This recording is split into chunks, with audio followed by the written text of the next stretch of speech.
What's that? There is no legislative mandate that made Coke or Pepsi or any beverage manufacturer to be forced into putting that data on the bottom of a Coke can. And here we are, Russ, talking about something that is infinitely less in number than the beverage container industry. Yeah, and there was I know. voluntary compliance. And Russ, but again, Russ, what you're talking, I'm sorry to raise my voice, but you are talking about two completely different things. Yeah, optical technology, it's been around for a while. Yes, you can barcode the bottom of a can of Diet Coke. How do you do this with two different components of one product that is being produced 1 million times a day? And you've not been able to answer that, not in your patent information, not in either of the websites that you've set up. And the reason is you don't know how to do it. If you knew how to do it, then you would have talked about it. You would have explained to the manufacturers how they can do this. Instead, you talk about the optical technology, you talk about the scanning, you talk about the barcodes.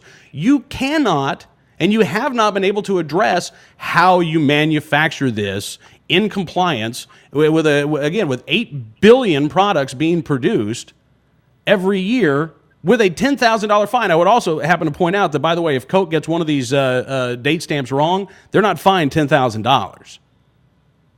This is a lot harder than you make it out to be, and you've been glossing over the entire interview. You've been glossing over how you actually do this in the manufacturing process. As I said, we have tried diligently for approximately 5 years and as requested in the legislation in California. Russ, nobody is under any obligation to help you out with an idea they think is stupid and is unworkable. I mean, I'm sorry. That's just the way the world works. And if you think this is such a great idea, don't you have the obligation and the responsibility to go out on your own and try and test this? People have said, people in the know, people in the industry have said, this is unworkable. That's it. That is their answer. It doesn't work. Now, if you think that it does, it's up to you to prove it. But you've been unable to do so. And you're pushing legislation that, again, would mandate this, legislation that ammunition manufacturers say would cause them to either go out of business or stop selling to the states that pass this. That's you doing this. Thank you for highlighting that, Cam. Do you have any response, Russ? As we have maintained always, the technology is viable. There is no question. You just proved it on an industry that is I didn't 10 times greater than the firearms industry that produces far more products, whether Russ, it's beverages or lollipop sticks or whatever, or the United States Post Office reading addresses with handwriting. If you can't see the difference between a letter or a can of Diet Coke and a round of 45 ACP with two different serials or two different places where the serialization occurs. I mean, honestly, if you can't tell the difference between a can of Diet Coke with one little stamp on the bottom and what you're asking, the Russ, I mean, I have to say again, as a gun owner and a guy who buys ammunition, I'm just at a loss as to how little you must understand about the manufacturing process. If you're trying to compare bullets to Diet Coke, bullets to letters, I mean, come on, Russ. Cam, you're the one who pulled the 2 cans of Diet Coke out of the refrigerator, not me. You're the one who brought it up. And again, I pointed out that, yeah, there's one stamp on the bottom here. Thank you. I don't know why you're thanking me, Russ. I don't think you've proved any point whatsoever. One of the things that we have diligently done is not imply in any way, shape, or form the exact nature of how the coding is created. Because you can't. Because we have. We've proven it with lasers. Really? I was the guy who held the round under the laser and pushed the button to do the initial testing on this 5 years ago. How many rounds have you encoded, Russ? Oh, geez, it's up in the thousands now. How many rounds at a time?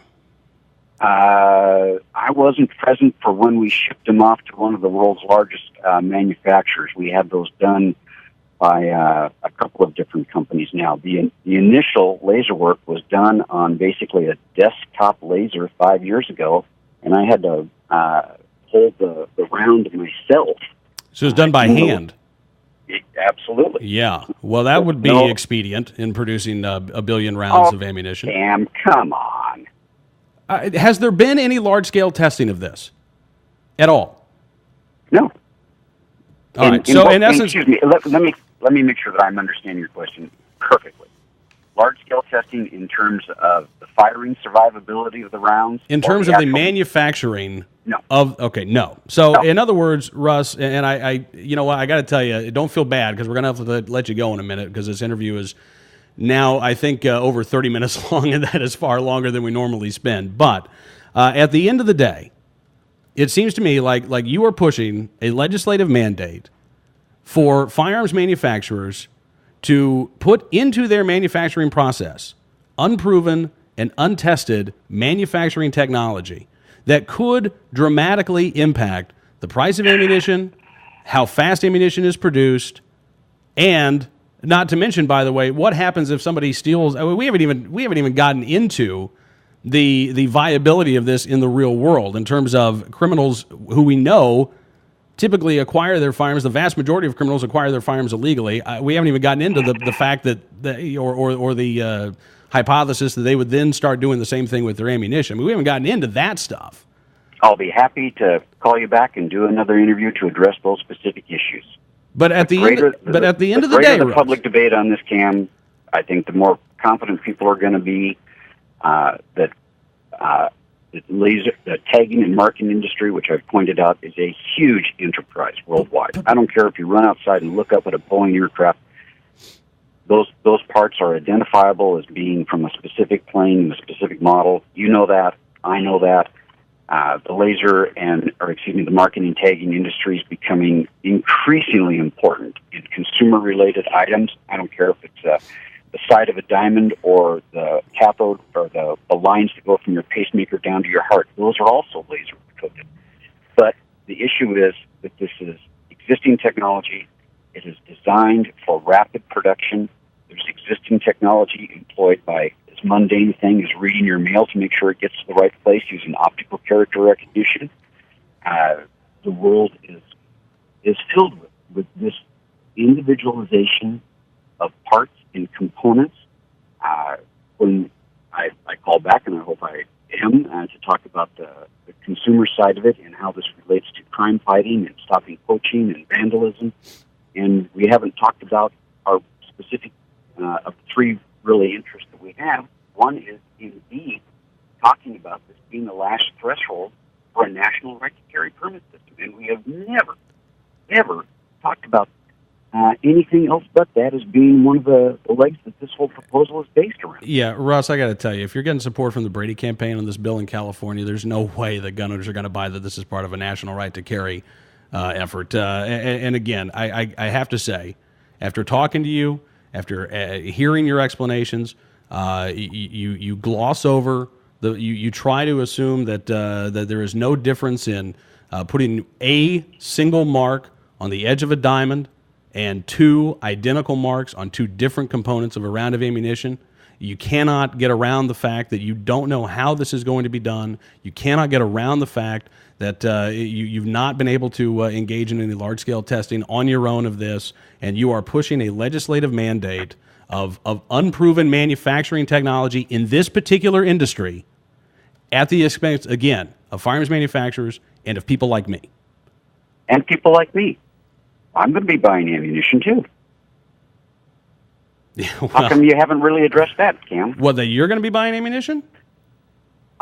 Russ, frankly, I'm a shooter. I like shooting. I was shooting Saturday. We took a friend out to the range. This impacts my pocketbook just as well as anybody else's. And I'm proud to say that if a couple of bucks a year that comes out of my pocket stops poaching, then I think that's a good idea. If it helps put gangbangers and crackheads and meth freaks behind bars, that stop getting, when I was out shooting Saturday, there wasn't a reporter there filming it, taking photographs, writing down names and addresses, and putting that on the front page. 3 people went out and poked holes in paper on Saturday. But rest assured, across America, people that were misusing firearms in tragic ways, they got the press. I'm trying to differentiate, if for no other person than myself, my right to carry firearms and to use firearms and differentiate myself from the criminals that are wrecking my sport.